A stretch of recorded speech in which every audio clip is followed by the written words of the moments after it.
Bonjour très chers abonnés et bienvenue dans cette nouvelle vidéo. Cette vidéo a été faite dans le but, dans le souci donc en réponse à la question d'un de nos abonnés. Il avait une préoccupation, il avait une préoccupation et il voulait savoir si on pouvait réellement se lancer dans l'agriculture avec un budget de 60 000 francs CFA. Et dans le souci de répondre, donc, dans l'objectif de répondre donc, à cette question, j'ai donc décidé de faire cette vidéo pour partager avec vous parce que je l'ai trouvé vraiment très intéressante cette question et j'ai voulu partager avec vous ce que j'en pense et vous allez voir dans la suite de la vidéo ce que j'en pense et j'espère que ça vous servira, j'espère que ça pourra vous aider de quelque façon que ce soit. Restez avec nous jusqu'à la fin pour ne pas manquer cette réponse et surtout, n'oubliez surtout pas de vous abonner, partager, commenter, liker et activer la cloche de notification pour ne pas manquer notre prochaine vidéo. Donc nos prochaines vidéos, c'est parti pour la vidéo.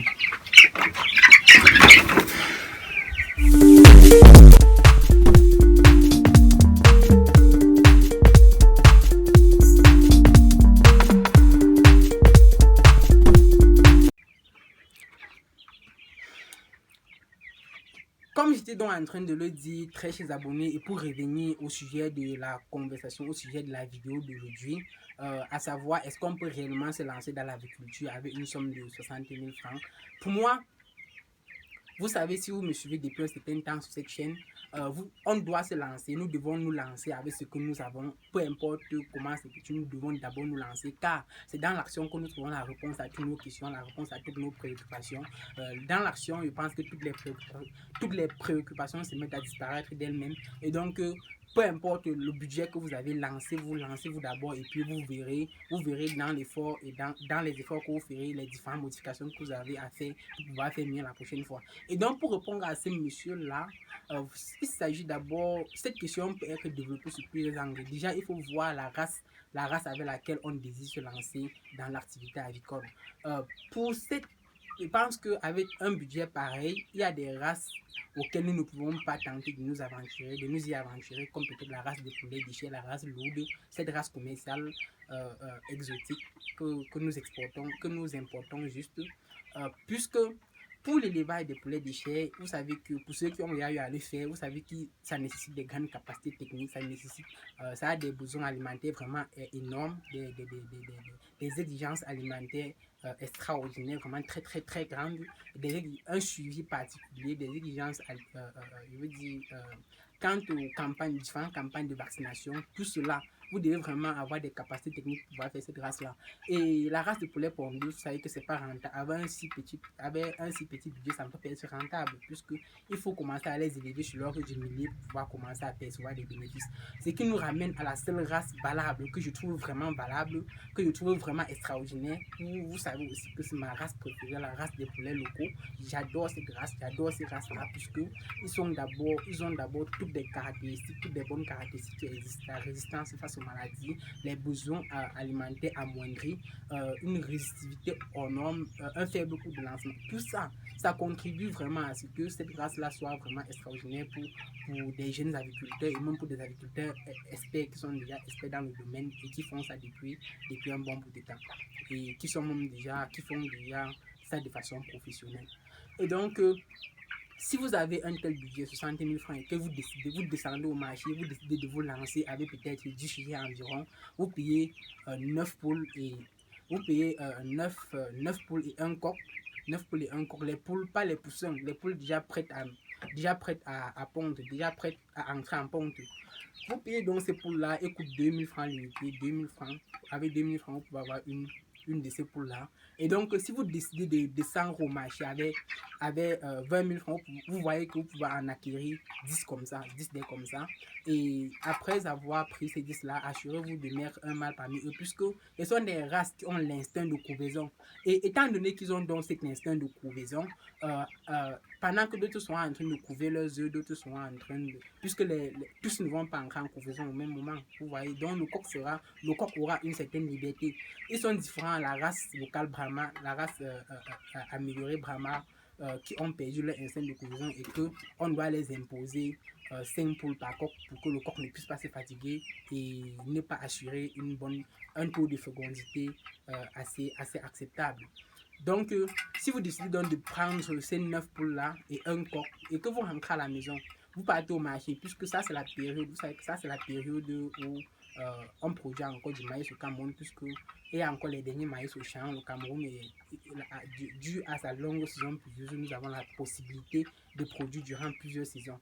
Et donc, parce qu'il y a le maïs disponible, parce que ce céréale est beaucoup très disponible en ce moment, le prix est relativement bas. C'est-à-dire, avec 160 francs, vous pouvez avoir 1 kilo de maïs. Ici, vous avez 16 000, vous prenez un sac de ce céréale-là. Donc, avec 16 000, vous pouvez avoir un sac de maïs. Une fois que vous avez votre sac de maïs, descendez, allez voir votre provendier. Demandez-lui de vous donner demi-sac, donc demi-sac, c'est-à-dire 25 kg de tourteau d'arachide, donc de farine d'arachide, ça coûte 4500 francs. Demandez-lui de donner aussi 25 kg de soja qui coûte 5250. Demandez-lui de vous donner le coton qui coûte le quart de sac de coton qui coûte 3500 francs, puisque et demandez-lui aussi de vous donner la farine douce et le concentré 5%.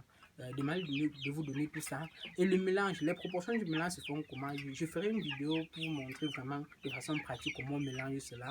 C'est juste que j'ai déjà un sac mélangé. J'attends que ce sac finisse afin de vous montrer une vidéo, sur la nutrition des différents types de sujets en agriculture.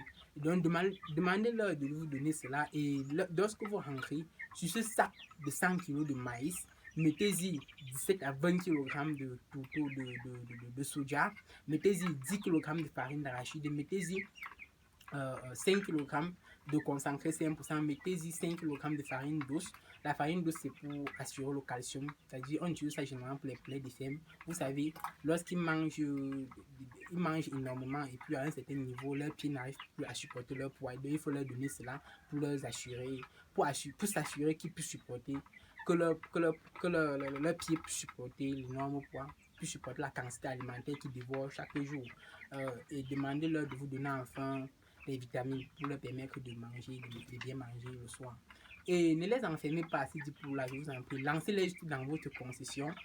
Une fois qu'ils sont rentrés, ouvrez la porte, ils vont rentrer et puis donnez-les des compléments alimentaires puisqu'ils ne sont pas exigeants dans leur alimentation. Toute la journée, ils se promènent et puis ils mangent un peu tout ce qu'ils voient. Mais une fois qu'ils sont rentrés, donnez-les ces compléments alimentaires que je viens de vous citer là. Et donnez-leur ça matin et soir.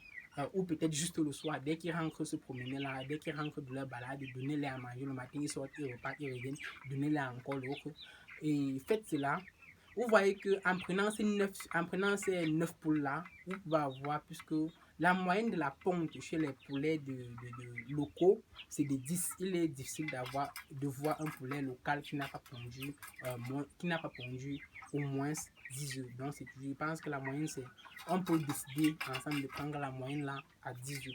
Et donc, en décidant à 10 œufs, vous voyez que vos 9 poules pondent environ 90 œufs. Et pour un début, ne pensez pas encore à l'incubateur, puisque ça, c'est déjà à un certain niveau, à un autre niveau.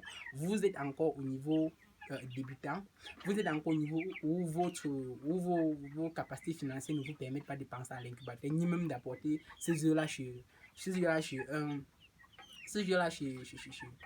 un incubateur, peut-être chez un fermier, un producteur qui possède un incubateur pour qu'il puisse les incuber pour vous, puisque c'est aussi très bien d'avoir un incubateur, mais pour un début, contentez-vous juste de ce que vous avez, ne cherchez pas à trop faire, sinon vous pouvez tout perdre, puisque même ces 9 poules là en pondant 10 œufs chacun, vous vous trouvez avec 90 poules.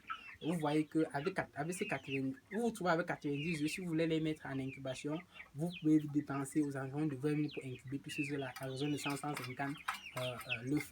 Donc, laissez les mères poules réchauffer leurs œufs eux-mêmes.